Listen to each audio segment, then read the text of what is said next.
O mundo entra na era da incerteza. O que parecia piada no início de campanha se tornou um risco e agora é realidade. O bilionário excêntrico Donald Trump será o 45º presidente dos Estados Unidos da América. O republicano esmagou a resistência de dentro do próprio partido e na eleição mais polarizada dos últimos tempos, contrariou todas as previsões. Agora, um dos personagens mais controversos da política vai ser também o homem mais poderoso do mundo. Vou chegar aqui para o nosso telão para a gente ver o resultado até agora da eleição. A apuração ainda segue em alguns estados, nosso telão é atualizado em tempo real. Olha, esses aqui em cinza ainda não tem o resultado definitivo. New Hampshire, Minnesota, Michigan e Alaska e Arizona. Mas Donald Trump até agora já levou 276 delegados. Eram necessários 270 para ele ser eleito presidente. E Hillary Clinton está até agora com 218. Os votos decisivos vieram daqui, olha, do estado de Wisconsin. Isso às 5h30 da manhã, pelo horário de Brasília. A vitória foi até certo ponto confortável, né? Porque a expectativa era por uma disputa mais apertada. E Trump, olha aqui nos números absolutos, ele vai vencendo também no voto popular, está com 58.203.000 até agora, contra 57.747.000 de Hillary Clinton. Quer dizer, é uma diferença ainda apertada, mostra bem como é que o país está saindo muito dividido das urnas. E foram os estados considerados indecisos, os chamados swing states, que às vezes votam nos republicanos e às vezes nos democratas, que garantiram a vitória de Donald Trump. A gente agora vai fazer um giro por alguns desses estados, os principais. Começamos aí, olha, com a Flórida, que nas últimas 2 eleições votou nos democratas, dessa vez deu os 29 delegados para Donald Trump. Carolina do Norte era outro estado indefinido e aí os 15 votos do colégio eleitoral também ficaram com o republicano. E até estados que vinham votando há décadas com os democratas mudaram de lado. É o caso que a gente destacou agora há pouco de Wisconsin. Wisconsin não escolhia um republicano desde 1984. Pensilvânia, outro estado também que surpreendeu, porque era fiel aos democratas desde 1992 e agora, olha, votou em Donald Trump. E a gente deixou por último Ohio, que é considerado o estado que é o grande termômetro das eleições americanas. Desde 1964, todos os candidatos que venceram em Ohio ganharam a votação geral. Dessa vez não foi diferente, Donald Trump levou Ohio e chegou à Casa Branca. A vitória de Trump foi uma surpresa planetária. O novo presidente eleito dos Estados Unidos já recebeu os cumprimentos da candidata derrotada Hillary Clinton e, acredite, fez um discurso conciliador. Vamos falar em Nova York com o Jorge Pontual, que acompanhou todo esse processo. Bom dia, Pontual. Está todo mundo ainda tentando entender, afinal, o que é que aconteceu de ontem para hoje. Bom dia, Chico. Bom dia, Ana. Bom dia a todos. Os jornais aqui, a manchete é reviravolta surpreendente. As pesquisas de opinião davam como certa a derrota de Trump. Como é que se explica um erro tão gritante? É que a estratégia de campanha dele deu resultado. O republicano visitou repetidamente na reta final 3 estados que eram dados como seguros para Hillary Clinton: Michigan, Wisconsin e Pensilvânia. E ganhou nos 3. Outro fator é o comparecimento às urnas. Em eleições anteriores, milhões de americanos do grupo que prefere Trump, os brancos sem instrução superior, não compareciam às urnas, porque o voto não é obrigatório. Trump despertou o entusiasmo desse grupo e eles foram votar maciçamente. No discurso da vitória, Trump falou com voz suave e prometeu ser um presidente para todos os americanos. Ele disse que vai renovar o sonho americano, dar a cada cidadão a oportunidade de realizar seu potencial. Para tranquilizar o mundo, que está preocupado com as ameaças do Trump de erguer muros e romper tratados, ele disse que os Estados Unidos vão se dar bem com todas as nações, sem hostilidade. Disse também que vai reconstruir a infraestrutura e dar empregos a milhões de americanos. Garantiu que vai dobrar o ritmo de crescimento da economia americana. Trump comentou ainda que a campanha foi muito dura e suja. Ele brincou com alguns dos políticos que o apoiaram, que estavam no palco, e agradeceu a família e a equipe. No final, ele acenou com a possibilidade de ficar 8 anos na Casa Branca, caso seja reeleito. Vocês terão orgulho do seu presidente, concluiu. Amo este país. Os correspondentes Fábio Turci e Lúcio Rodrigues acompanharam o dia do presidente eleito dos Estados Unidos, Donald Trump. One more time. Together. Trump fez um esforço enorme de campanha na reta final. Já passava da meia-noite de terça-feira, quando fez o último comício em Michigan, um dos estados onde a votação estava indefinida e que acabaram sendo decisivos a favor da eleição do republicano. Voltou para Nova York, a residência dele, e foi votar no fim da manhã numa escola. Não teve uma recepção calorosa. Muitos eleitores vaiaram o bilionário. Alguns aplaudiram.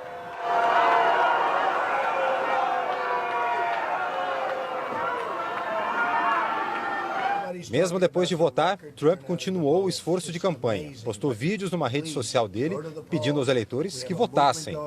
E repetiu slogans de campanha. Prometeu tornar a América grande de novo.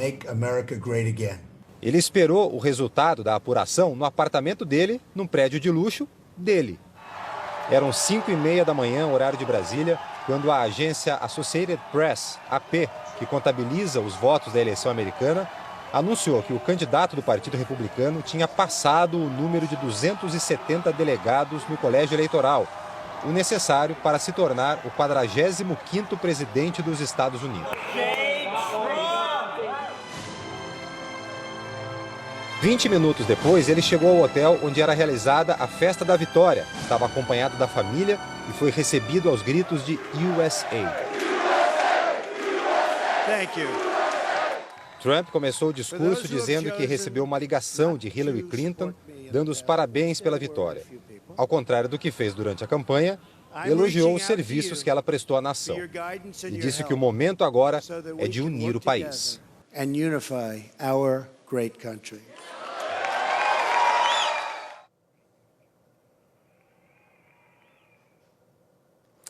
A gente conversa agora com o correspondente Fábio Turci, que está em frente à Trump Tower, a residência do presidente eleito. Turci, como é que está o movimento por aí?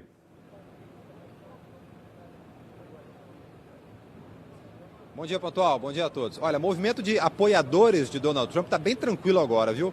Acho que quase todos já foram embora, se bem que alguns ainda continuam em alguns bares aqui da região comemorando. O movimento mesmo que a gente vê aqui agora é dos nova-iorquinos indo de carro para o trabalho a essa hora da manhã, que passa das 4h30 da madrugada. A gente está aqui diante de uma das torres de Donald Trump, na Quinta Avenida, pertinho do Central Park. Foi do apartamento dele aqui que ele acompanhou a apuração, junto com a família, com amigos, com o candidato a vice na chapa dele, Mike Pence.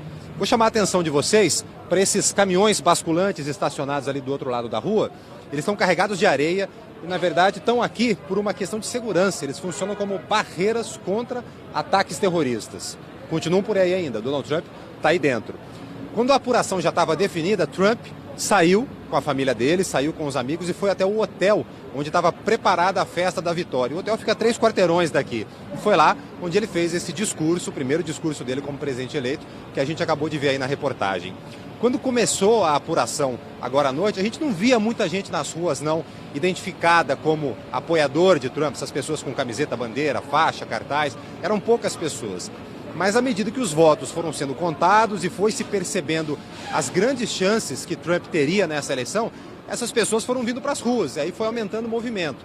Não chegou a haver nenhuma grande multidão, não, mas algumas centenas de pessoas se concentraram aqui na frente do prédio, outras centenas de pessoas na frente do hotel, onde estava então sendo preparada a festa da vitória de Donald Trump. Pontual.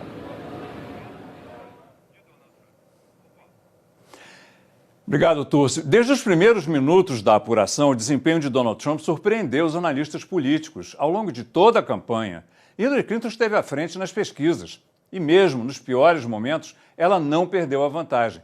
O que todo mundo quer entender é como é que os institutos de pesquisa erraram tão feio.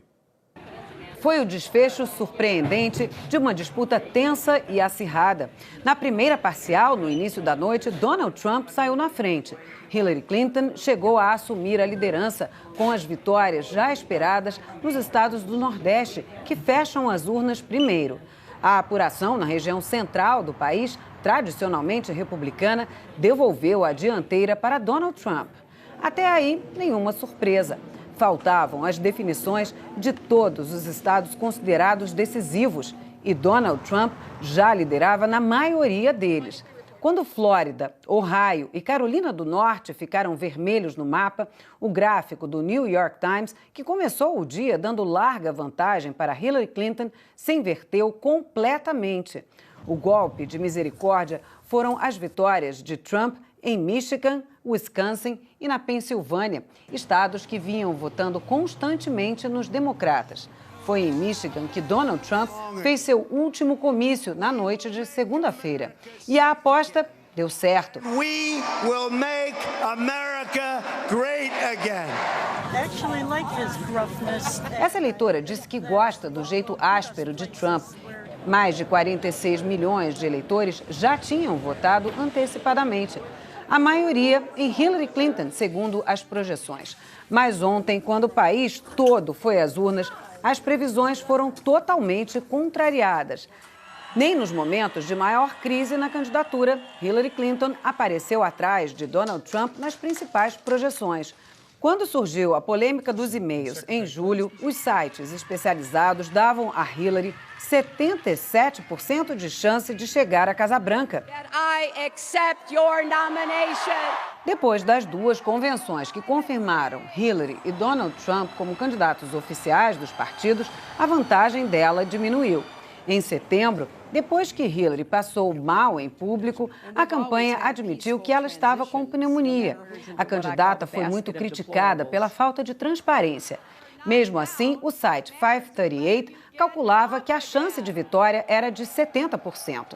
Depois do primeiro debate presidencial, que teve audiência recorde, as chances de vitória dela, de acordo com o New York Times, continuavam em 70%.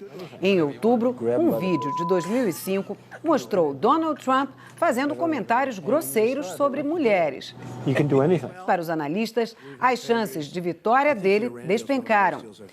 Na esteira desses escândalos, um cientista político da Universidade de Princeton, uma das mais respeitadas do país, publicou numa rede social: se Trump conquistar mais de 240 delegados, eu vou comer um besouro. Há pouco mais de 10 dias, uma reviravolta na corrida eleitoral. O FBI anunciou que descobriu uma nova leva de e-mails da época em que Hillary Clinton era secretária de Estado. Mesmo assim, Hillary tinha 92% de chance de ganhar. No domingo, o FBI recuou. Ela caiu um pouco, mas para os analistas políticos ainda era a franca favorita. E você se lembra daquele professor da Universidade de Princeton? Ontem ele parecia resignado. Acho melhor começar a pesquisar receitas com besouros. Vai ter muita gente comendo besouros e sapos também. Um dos estados decisivos para a vitória de Donald Trump foi a Flórida, que tem 29 delegados. Apesar da forte campanha dos democratas para conquistar os votos latinos, deu Trump. Os repórteres Felipe Santana e Sherman Costa estavam lá durante a apuração. O Partido Democrata se reuniu antes mesmo das urnas fecharem. Primeiro estava tudo empatado, mas eles acompanhavam, voto a voto, uma margem que se abria para Donald Trump. A organizadora do evento não perdia as esperanças. A gente já planejou essa festa desde que Hillary se candidatou, ela disse. Em outro canto da cidade de Tampa, os republicanos faziam festa maior. Ao vivo, a gente explicou no Jornal da Globo a contradição dos institutos de pesquisa. A apuração aqui está indo tão rápido, principalmente por causa do voto antecipado na Flórida. 2/3 dos moradores da Flórida foram votar antecipadamente. Só que desse contingente, foram 90 mil democratas a mais do que republicanos. Então o que todo mundo esperava aqui é que as primeiras apurações mostrassem Hillary na frente, o que poderia mudar no final. Agora não é isso que a gente está vendo. São 95% das urnas apuradas e Donald Trump vai abrindo vantagem. Mas a diferença só aumentava a favor do republicano. O filho de imigrantes brasileiros estava confiante. Um brasileiro jovem que vota no Trump. Isso não é estranho? A coisa é estranha um pouco, né? Caso como que eles falam que Trump é racista, que Trump quer montar uma parede para as pessoas não vierem fora dos Estados Unidos. Mas o negócio para mim é que o Trump não é racista, ele não quer parar as pessoas de vir para cá. O troço ele quer parar as pessoas de vir para cá legalmente. Os nervos estavam à flor da pele. Os resultados da Flórida sempre demoram a sair, mas dessa vez a notícia veio cedo. Donald Trump é anunciado vencedor aqui na Flórida. E os eleitores republicanos que se juntaram para acompanhar a contagem já chamam isso de festa da vitória. Teve até bolo vermelho, a organizadora disse. A Flórida votou azul nas últimas 2 eleições. E nós sabíamos que dessa vez o bolo ia ser vermelho.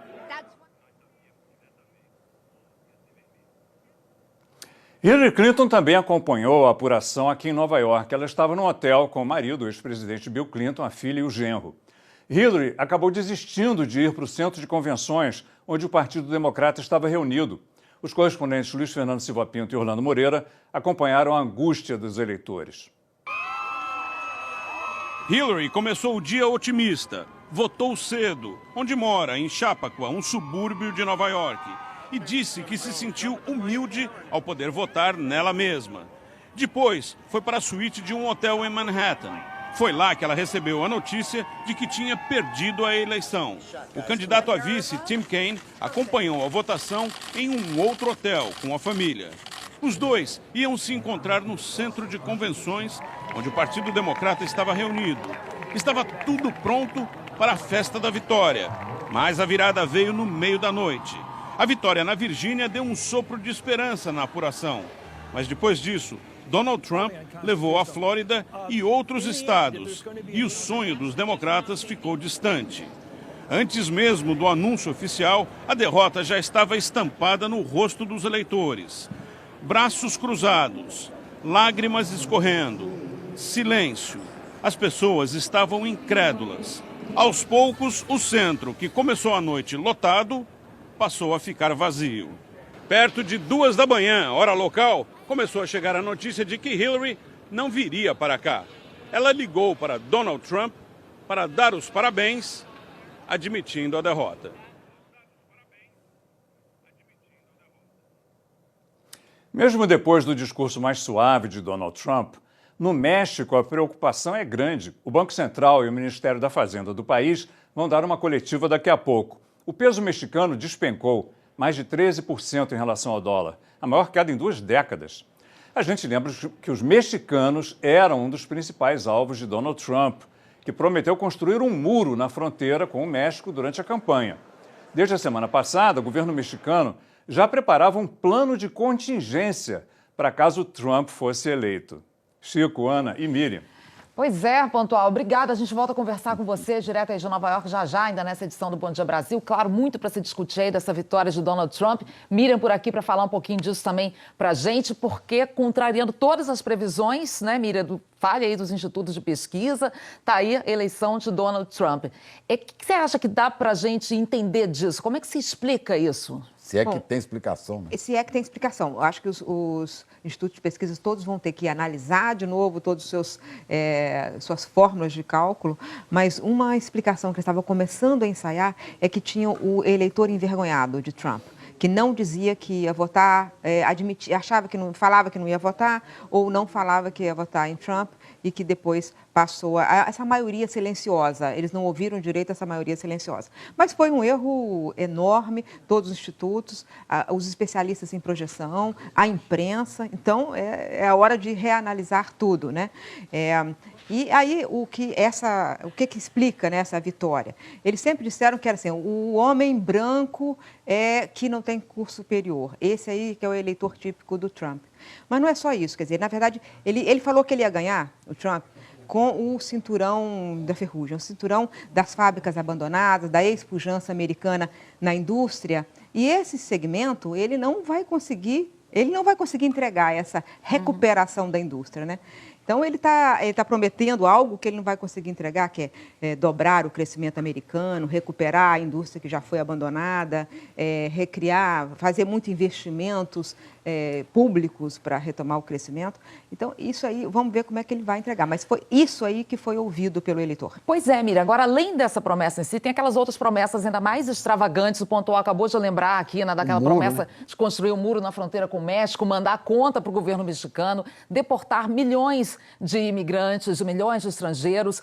Você acha que ele vai cumprir isso ou ainda você acha que ele vai conseguir não cumprir essas promessas que foram tão emblemáticas na campanha dele?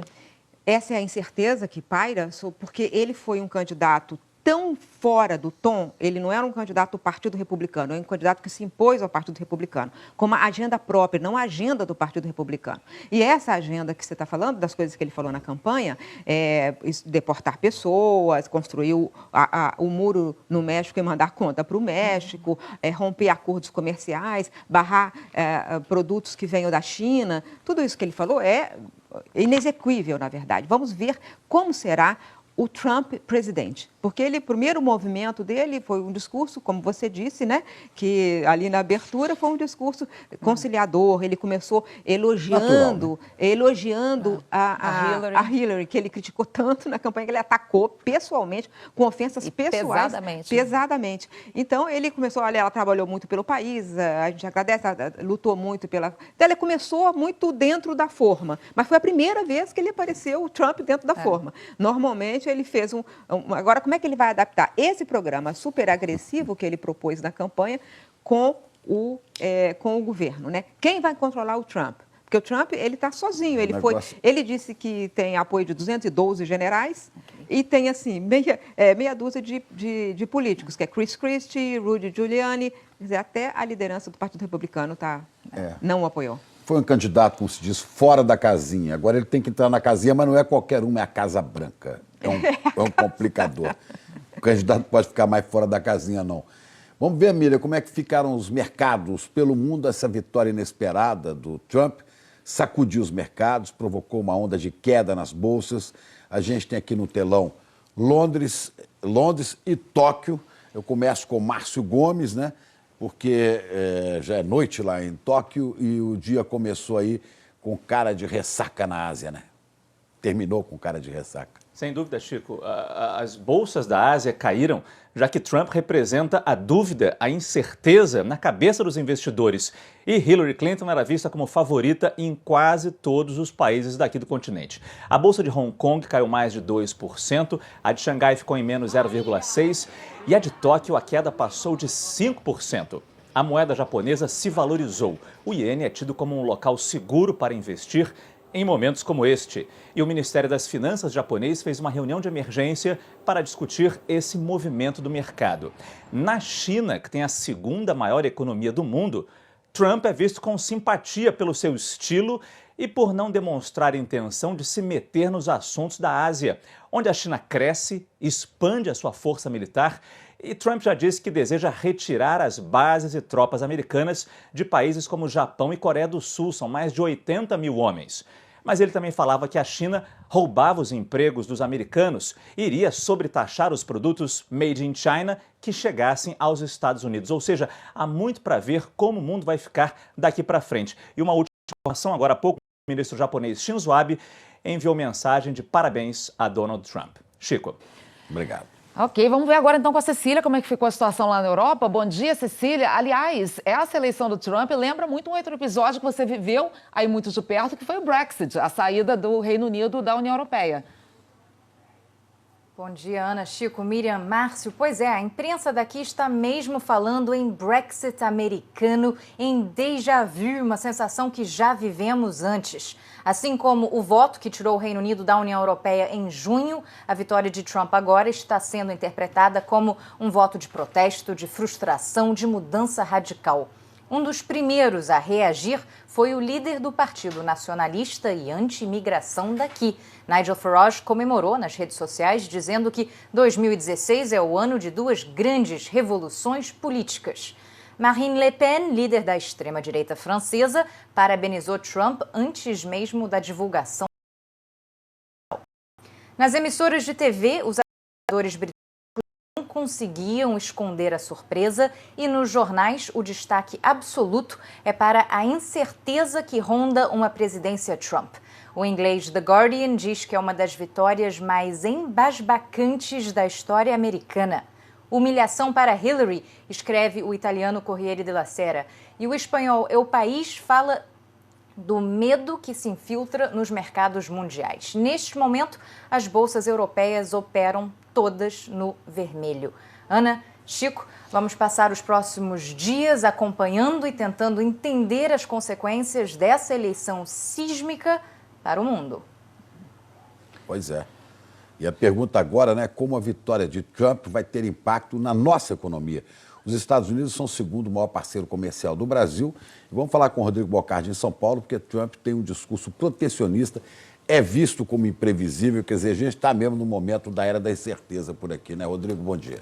Oi, bom dia a todos. Os economistas brasileiros não são diferentes dos economistas do mundo, né? Assim como já disse aí o Márcio Gomes lá em Tóquio, a visão é como de uma caixa de surpresa. Ele não se comunicou com o mercado, Donald Trump, no caso, durante a campanha. O comércio entre o Brasil e os Estados Unidos já foi melhor, encolheu com a crise, é verdade. Com a Hillary tinha aí a expectativa de uma continuidade das negociações comerciais. E agora ninguém sabe se vem mudança pela frente, como a gente vai ver na reportagem da Carla Modena. Os Estados Unidos não são mais o principal parceiro comercial do Brasil. Perderam o posto para a China, mas não a relevância. Aviões, petróleo, celulose e café estão entre os principais produtos que exportamos para os americanos, que, por sua vez, nos vendem diesel, turbinas e motores para o setor aéreo, inseticidas, fertilizantes. O comércio entre os dois países já esteve na casa dos 60 bilhões de dólares, mas encolheu com a crise. No ano passado, ficou em 50 bilhões. Importamos quase 25% menos que em 2014 e exportamos quase 11% a menos. O saldo foi negativo para o Brasil e deve continuar assim esse ano, mesmo com as importações encolhendo o dobro das exportações. Rubens Barbosa, ex-embaixador do Brasil nos Estados Unidos, acha que o resultado da eleição não muda a cena de comércio e investimentos entre os dois países. O salto, segundo ele, depende mais do esforço do Brasil. O Brasil tem que fazer o dever de casa.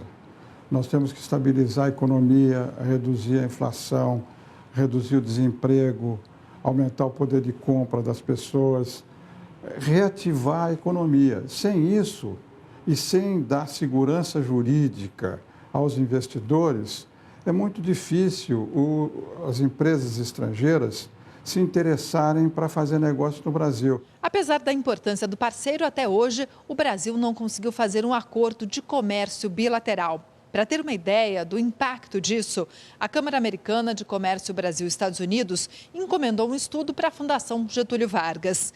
O resultado mostra que, se o acordo existisse, daqui até 2030, as exportações para os Estados Unidos poderiam aumentar 6,5% e as importações quase 5%. Isso significaria mais 354 bilhões de dólares em produtos circulando entre os dois países. Um acordo comercial, como sempre, onde o país consegue exportar mais, é muito gerador de empregos. Além disso, ele permite também, ao importar, fazer uma atualização do nosso parque industrial, trazer tecnologias mais modernas e trazer um produto que se torne cada vez mais um produto mundial. Seria bom imaginar um acordo nascendo a partir do resultado das urnas, mas com Trump na Casa Branca, o cenário não parece favorável para o Brasil. O republicano prometeu até rever os acordos assinados. É ruim para nós e é ruim para o mundo. Pouca menção à América Latina no seu conjunto, eu diria que elas são quase inexistentes.